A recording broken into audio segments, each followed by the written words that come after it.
Hello, everyone. Welcome to Pets or Family. I'm Tricia Montgomery, along with Jessica Abernathy, your host for this fun and informative video podcast, where we talk about the real issues that matter to you as pet parents and way more. How do you make your pets feel like family? Hi, Tricia. How are you doing today? I'm fine, Jessica. How are you? I hear it's pretty cold up there, a little snow. I don't understand. Today so far we've had snow, rain, sleet. Apparently it's going to hail, and I guarantee the sun will come out. It's spring. It's spring here, you know. I don't know. We'll see. Welcome to spring in the Midwest. Woohoo! Those springtime in Chicago, you never know what's going to happen. You know, here in the South, we've got some great weather. Also, I just want to mention, we just had a couple comments from viewers. I was not naked on the last podcast. I have an off-the-shoulder shirt on, so it's a little bit warmer where I am there. Just to let you know, I do have clothes on. So yeah, I noticed you wore our jacket today. I think is that so that you know that she's not naked. I would not let her be naked on this. Come on, seriously. You know, it's not a podcast. Seriously, it's family friendly. You know, we want kids to listen and learn about animals. You know, we're not going to have a naked person on here. Good. My gosh, absolutely. You know, today we've got Courtney Pierce coming on, and she is the executive director for Paws Humane Society out of Columbus, Georgia. And excited to have her on. She's going to be addressing and talking a little bit about community cats. You know, what is community cats? TNR. Some people see these cats with an ear tip going on, and they may not be aware of why there's an ear tip going on. There's a lot of people out there right now that are feeding communities of cats, and what that's all about. And she's got a pretty exciting event coming up at Paws Humane Society called Barks and Blues, and that's where they have all of these vans and just vendors, and it's going to be super fun. So I'm excited to get her on and talk to her. Well, you know, let's get her on then. Let's go find her and get her here. So here we go. Sounds good. Courtney Pierce, Paws Humane Society, the executive director. We are so excited to have you on Pets for Family. Welcome. Thank you. Excited to be here. Yeah, Courtney, you and I know each other, Paws Humane Society, but you have such a beautiful and rich history with animal welfare, Paws Humane Society, I think best friends as well. You started one of the very first TNR programs. We want to get to know you, who you are, and then also, you know, just tell us a little bit more about the work that you've done. And as this is a podcast for pet parents, talk to us about, you know, what pet parents may not know about from a standpoint of TNR, what that really means. Sure.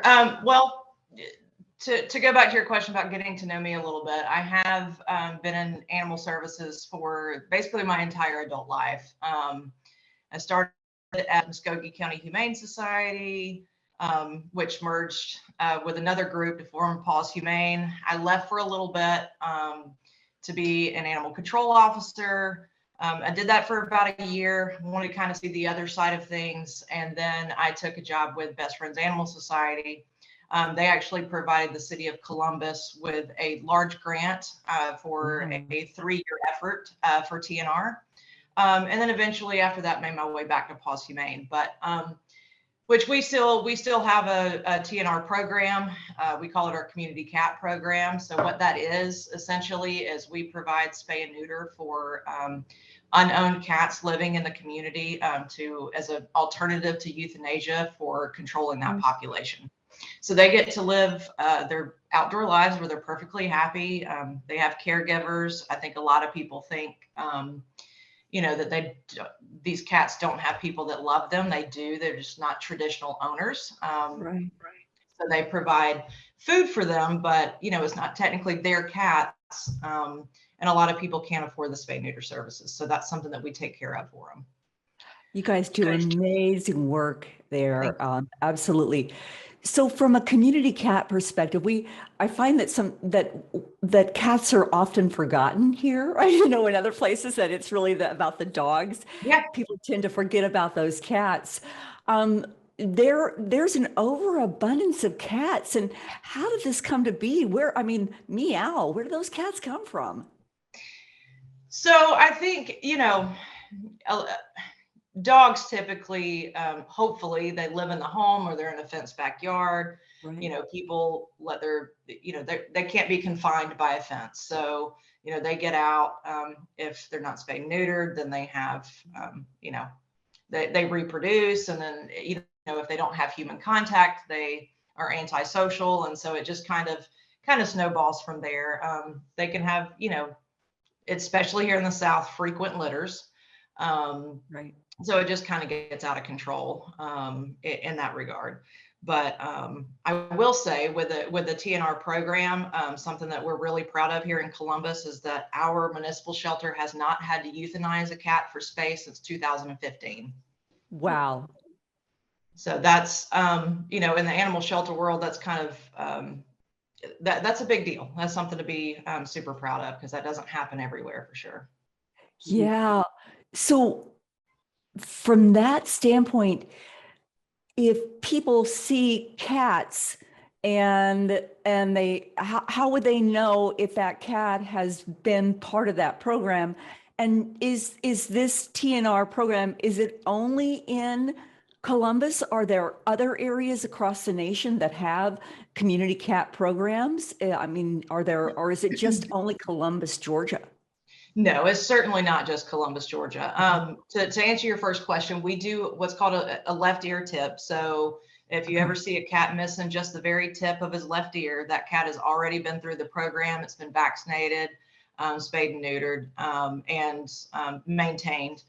No, this is happening all over the country. I know that I think it's Palm Beach, Baltimore, places out in Arizona. I think every state at this point, several cities has adopted this, and we hope for many more. This is the way to control the population. Previous way is just if they come into the shelter and they're fractious, they're not adoptable, then they were just euthanized. And they were just perfectly happy and healthy outside. They just, they were reproducing and causing a problem. So this is the alternative solution to that. We have Wow. like that here too, Trisha. And what they do here is when they come in and they're just not adoptable, they do the TNR, but they have, there's quite a few shelters here that have worked with a lot of the farmers, and they release them out so that they're barn cats, so that they get to go back out and they're, they get to hunt.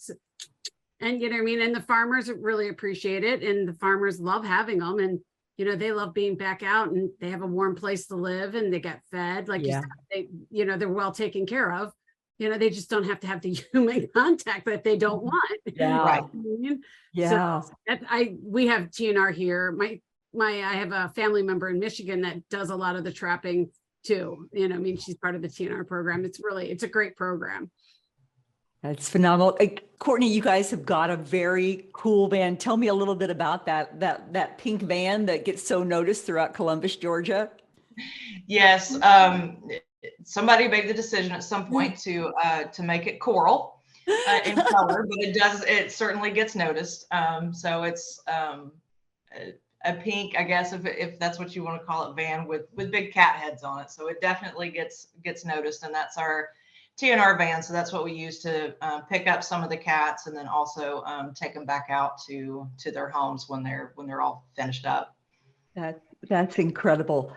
At Paws Humane, you also have a veterinary clinic. So talk to us a little bit about that veterinary clinic. People are getting in. Are the services that you all are providing? Are you doing full service? Are you doing what exactly are the things that you're offering through your veterinary clinic? And for those of you who may not know, from a standpoint of animal welfare organizations, many of them do not have a veterinary clinic on site. Paws Humane Society is one of those fortunate ones that do have a veterinary clinic on site.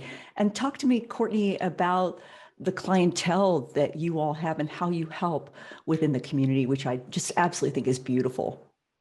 Yeah, certainly. So we're not full service. I think that's a dream of ours to be able to kind of do everything, but in order to help as many people as possible, we kind of have to balance. Full service takes a lot of time with each client. So in order to service the amount of people that we want, we do keep it to wellness and some simple illnesses like skin, eyes, ears, things like that. As well as our spay neuter clinic. So the whole name of the game is to keep it affordable. We want pet parents to be able to have a place to go that they can afford. We do have a few grants where we actually pay for those services. So if it's a matter of finances that are going to make or break them being able to keep their pet, then we will take care of that for them.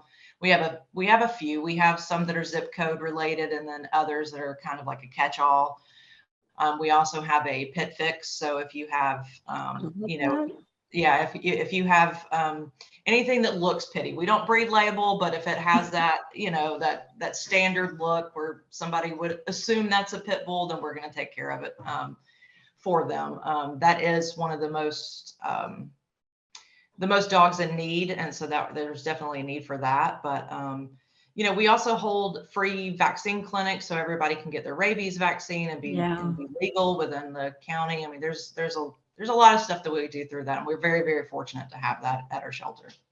You guys are doing such amazing work there. Courtney, you also have a program for, I believe it's Pets for the family, when the Pets for Life program. What about that? Because you're really going into those communities and you're tying up areas, and you're really helping the community. And for people that may not know about this program, what exactly is it, and how does that work? Yeah, so that's one of the programs that we'll use through our clinic. One of the barriers to pet ownership a lot of times is financial instability. So this is part of the community that was found to be what we call a resource desert. So there's not a veterinary clinic nearby, and if there is, there's not an affordable one. So sometimes people are faced with, I have to surrender this animal. We don't want them to do that. We want to help them keep that animal. So Pets for Life is one of the programs that does that. We do go into the community, talk to the people, let them know that this is available to them, this resource is available to them. We'll provide basic wellness. If there's, some sort of illness, we'll try to take care of that. We will use external veterinarians for that if we have to. And then, basic things like food. I mean, some people are really struggling just to feed their pets. So that's one of the things that we'll do.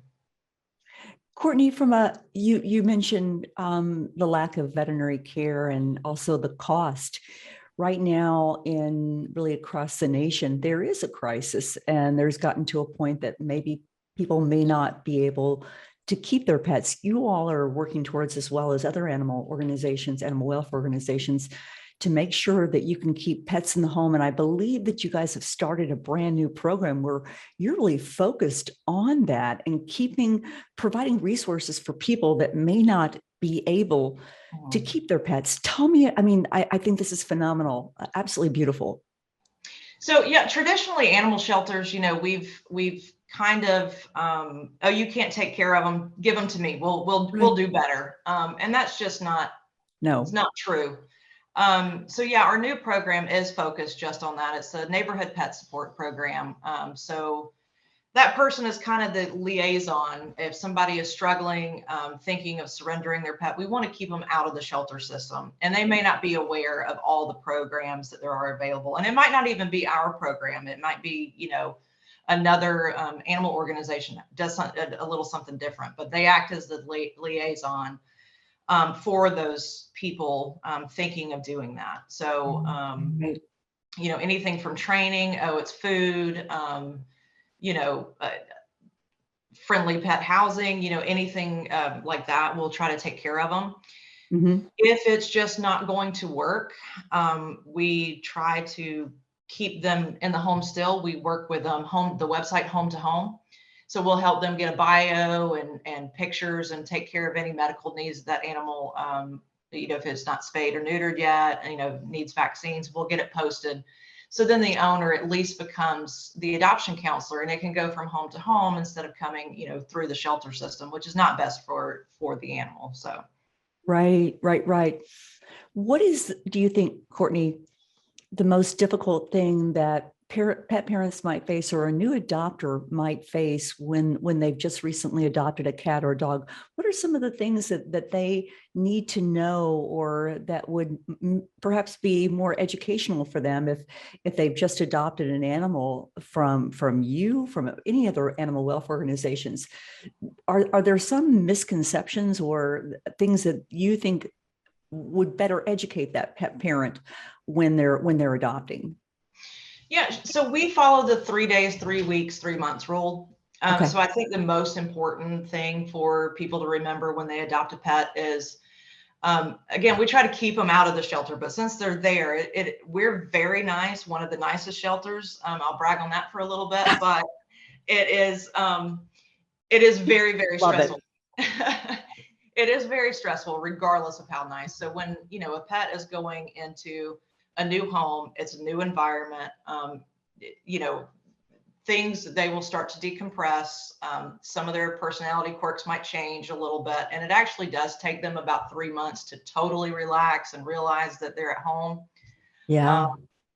So again, you'll see some differences in about 3 days and about three weeks, and then again in about 3 months. So I think people just need to be patient and give that new animal time, and have a little bit of compassion there, and imagine what, that animal may be going through during all these transitions. Right. Courtney, do you find that you're adopting more cats and dogs, or is it equal throughout?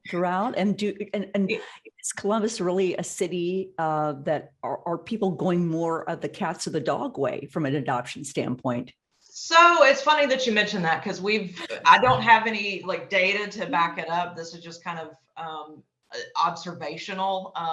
But we have noticed that post-COVID, it seems like we're having a harder time with our larger dogs, and but we can't keep cats in the shelter. I mean, I think our rooms are empty right now. We don't even have any cats for adoption. Wow. Yeah. Wow. I just got the chills for that. Yeah, that's great though. I mean, if you Yeah. Yeah, it's a great problem to have. I wish we had it across the board where we just didn't have any dogs or cats, and we're just kind of waiting on them to come in. But it's and kitten season's coming up. We still, even with our TNR program, we have that. But we're pretty late to the game. Usually we have a number of kittens ready to go, and right now we just don't. We have some out in foster that just aren't big enough, but nothing in the shelter. As I said, you were rescuing, you hear that and you transport. Hello. Courtney's got room for cats. I expect females. Courtney, you talked about big dogs. Why do you think that big dogs are not getting adopted right now? Is it, you said post-COVID. What does that mean exactly? I think as an animal shelter, you can kind of count on certain things. And, prior to that, it kind of went with the school system.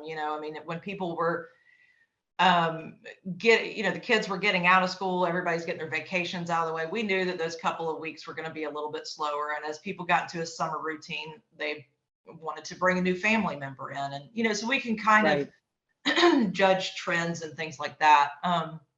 But I think, we talked about financial struggles, and I think a lot of people who haven't previously faced that are having to think about things a little bit more, and that's just another addition, something else to think about. So I think people are just being a little bit more careful or wary of having another mouth to feed. Yeah.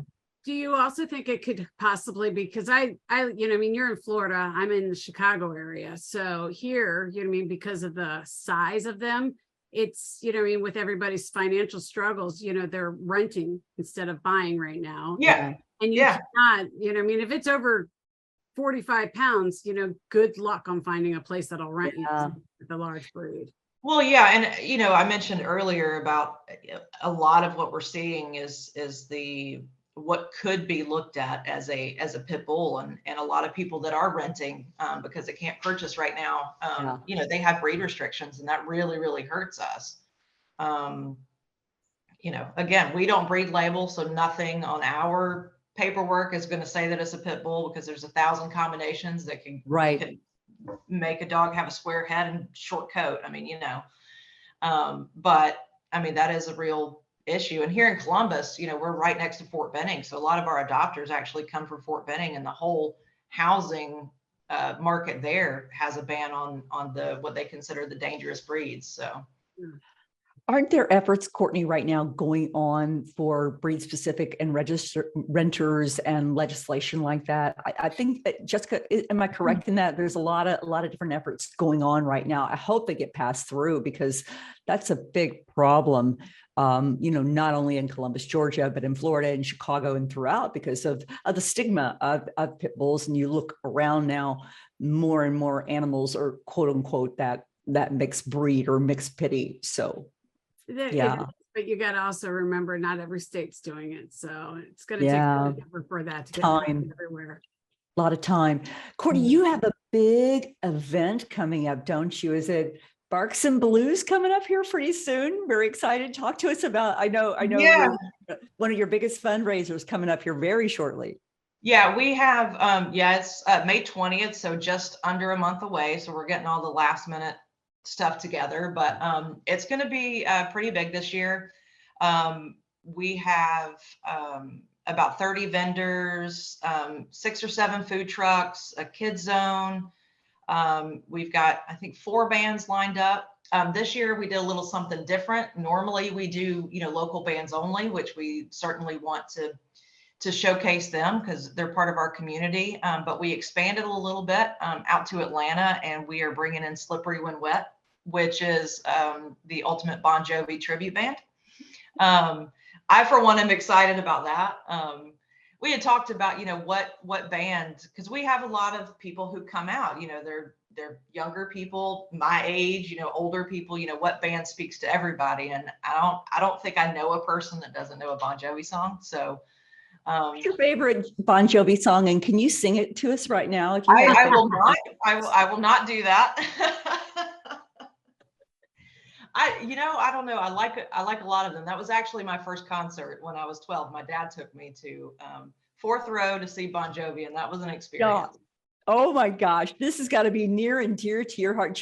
Jessica, do you know any Bon Jovi songs that you just want to shout out or sing right now? I know a lot of Bon Jovi songs, but I am not singing. I sound like a bullfrog in heat singing. I mean, seriously, I am not singing for anybody. I don't even like my voice on here, let alone singing for you people. Oh my God. So I just got a visual of a bullfrog in heat. Unfortunately, it's not the best of images right now. What is exactly is a bullfrog in heat? Oh my God. Awful. Awful. Oh my God. My dad used to say to me when we were singing in church, he's like, "You are horrible." And I was like, diddle. He says, "My dad's just as bad. Leroy, you sound just as bad as I do." Courtney, how can we serve you? What do you think that our audience needs to know? And how can we help you, with our platform and creating awareness for you? And how can people get in touch with Paws Humane Society? They hear about this. They want to know more information. They want to go to see Slippery When Wet, head to Barks and Blues. How can they get a hold of you, and what can we help you with? Sure. Just visit our website at pawshumane.org. We also, if you're interested in Barks and Blues alone, just to kind of get more information, you can go to barksandblues.com to get more info on that specifically. You can also give us a call at 706-565-0035 if you have any questions about anything. And for those who aren't listening locally, I'm sorry? I said, "You're brave. I won't even give out my phone number. You're a brave girlfriend." Sorry. Somebody else answers it. That's not my personal number. That is the number to the shelter. No. Are you sure about that? Well, now you're making me question. Just had to put it out there. You're brave, Oh my gosh. Courtney, it has just been a delight having you today. Super excited for, all our audience to find out more about you. We're a pet parenting podcast, but we really focus on real things that pet parents need to know. And from our perspective, a lot of people don't know about community cats. They don't know about TNR. And I think this is a really important discussion for them, as well as understanding more about the things that pet parents or that animal welfare organizations are going through, and really some of the things that they can do. So we appreciate you spending your morning with us. You can spend a lot of time with anybody. We thank you for joining us today. Thank you. I'm glad to be here. Thank y'all so much. Yeah. Thanks. All right, bye. All right. What do you think of that? I mean, seriously, you want me to sing? I mean, come on. I do. I wanted you to belt out a song. No. I didn't even like singing in church when I was a kid. I'm horrible. I don't even like the sound of my own voice. It's funny because we do this together and I love doing the podcast, right? Totally love it. And I have you preview our podcast. I don't ever re-listen to our podcast because I'm like, I don't want to hear my voice. Yeah. Yeah. Well, I do make sure that it's all right and stuff like that. But I sound horrible. I mean, nobody likes the sound You of do not. Nobody likes the sound of their own voice. Let's face it. You want me to sing? Come on. I living on a prayer. Oh, Bon Jovi would have you are so professional because you're because you coach students and you coach the pet industry. And it's really interesting because you're always very poised and your voice is always succinct. And I think what a lot of people don't know about you is that you do coach, Jessica, and you talk to people about, doing Zooms and doing all these different things. And I find that fascinating about you. Yeah, I'm really good at sitting still too, aren't I? You are. I usually sit like this. And I just listened, but I was told by a certain gentleman in your life that I need to take my hands away and smile, right, Doug, when you listen to this. So, so I'm not, I'm not trying to be closed off. I'm just trying to put my hand somewhere else, but yeah, I'm a good listener. And we're figuring things out as we go. I mean, really, from a standpoint of just, we're human, and I love this, and it's going to be interesting 6 months from now or a year from now to look at the early podcast or the things that we're doing, go back through them and see hopefully how maybe I've improved a little bit. I have a tendency to get excited and I talk fast, and so it's really just slowing things down and speaking slowly and succinctly. As a certain veterinarian, I think it was Dr. Phil Petrid in Chicago, said, always speak slowly and succinctly. So learning that little thing there, but still letting your personality shine too. But Courtney was lovely. I loved learning more about them. I used to be the CEO of Paws Humane Society, and just understand and seeing them and what's been accomplished with that organization through the pandemic, after the pandemic. And Courtney Pierce, as their executive director, has just done an incredible job with, I believe, the home to home program and keeping pets in the home and having their focus. And being in animal welfare, I think we talked about this with Liz McCauley. Gosh darn it, it's not an easy job. You work 70 hours a week, 65, 70 hours a week, and you see so many things, and the compassion fatigue and getting people in right now into animal welfare and keeping those jobs, it's hard. So commending and praising those animal welfare workers for what they do and the love and the passion for what they do. So definitely go visit Paws Humane Society and see the great things that they're doing. And if you're in the Alabama, Columbus, anywhere near, go to that Barks and Blues. I will not be singing because I don't know if I'll be there or not, but feel free to hit me up on our email if you want a personal song for me. I can do that all day long. I just love, and I love the fact she gave out her phone number. I'm like, oh my God, you were a brave soul, man. Brave soul. I mean, we're building our following, yep. But I'm hoping in 6 months that we'll have a huge following. And I'm still thinking, oh, you're so brave. So brave.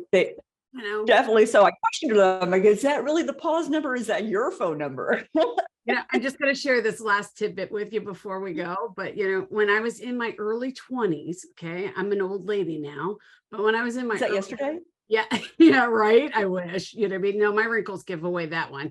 But when I was in my early 20s and I was dating, right? And if I didn't like the gentleman that came up to me and asked me for my phone number, I gave him Little Caesar's phone number in my town. I had Little Caesar's phone number memorized. And it was hilarious because one of my really good friends of the family, one of their kids got a job at Little Caesars. And he was like, hey, Jess, do you realize that people call for you here? And I was laughing so hard. I'm like, uh-huh. I used to get out their phone number and be like, and they would answer, they'd be like, Caesar's. I was such a bad person, but I did. It was like easier instead of just saying, hey, no, I didn't want to do it. I just didn't want that confrontation. So I gave out Little Caesar's phone number. So if you're dating and you're young and you don't want to give out your own phone number, memorize a pizza joint's phone number. That, you know, not only do we give pet parenting tips and advice and different share education, we also have dating advice for you too. And so, you know, feel free to contact us for anything here. You know, if you don't know the pizza place in your area, let us know. We can maybe look that up for you online and pass it off to you. You're a heartbreaker. Oh, yeah. You're so bad. Yeah. I was just glad to get somebody to call me. My trade secrets, right, are coming out. Yep. And I used to go by Samantha and I drove dump trucks.